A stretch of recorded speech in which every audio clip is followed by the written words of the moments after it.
Good morning, dear students. How are you all? Dear students, today we are going to start the part 2 of our chapter 8, that is Women, Caste and Reform. So before starting the chapter, let us have a quick revision that in our previous part we have learned about the life of the women in the 19th century and the 21st century, what was the changes and the changing the conditions of women, about the social reformers. We have learnt it. Today we will learn some more social reformers.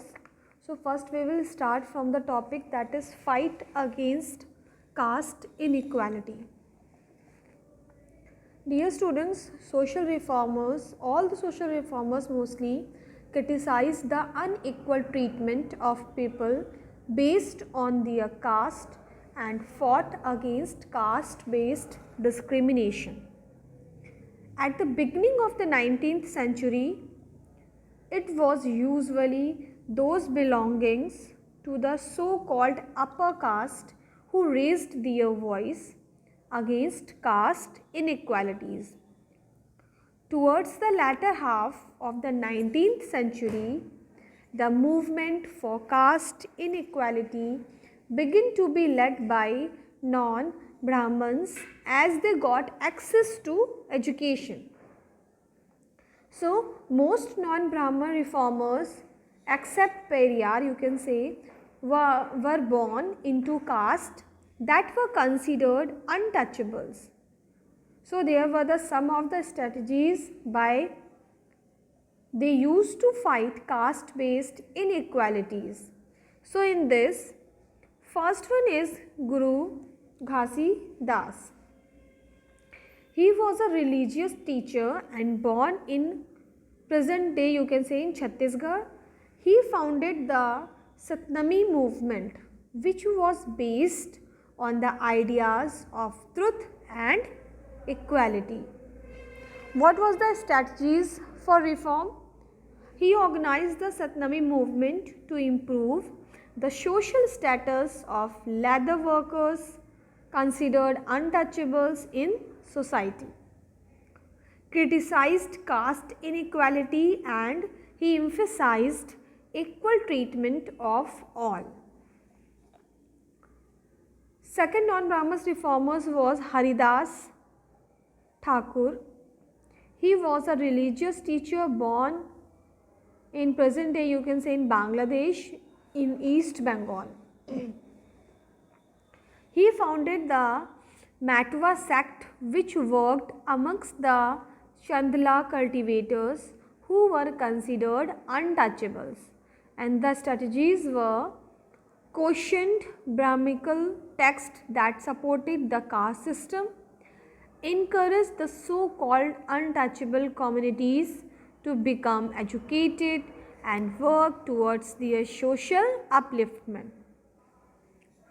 Third one is Shri Narayan Guru. He was also a social reformer born in Kerala. He believed in the unity of all the humankind, irrespective of the caste people who born into. And the strategies were, he argued against the unequal treatment of people that were based on their caste. He preached the idea of one caste, one religion and one God for humankind. It's a very important, even in your exams also it comes most, that who preached the idea of one caste, one religion and one God for humankind. It is Shri Narayan Guru.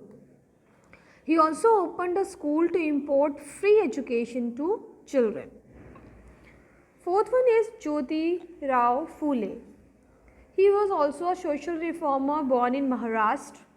He promoted education for women and Dalits. He encouraged his wife Savitri Bai Phule to study and teach other girls. Strategies were for reform. He established the Satyashodhak Samaj to propagate the idea of caste equality, ran school for Dalits and women along with his wife Savitri Bai, and he criticized all forms of inequality through his writings.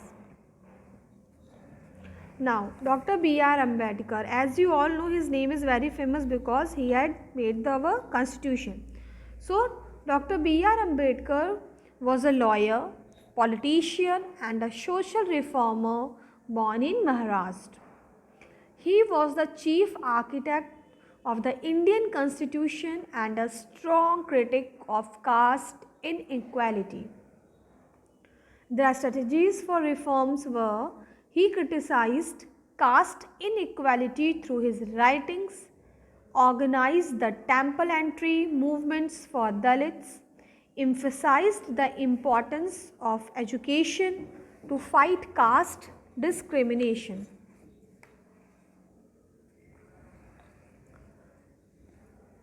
Now, seventh one is Peria. He was also a social activist and a politician born in Tamil Nadu. He did not belong to the Dalit community himself, but was critical of caste-based discrimination. And the strategies were: he founded the self-respect movement to fight for the dignity of the Dalits.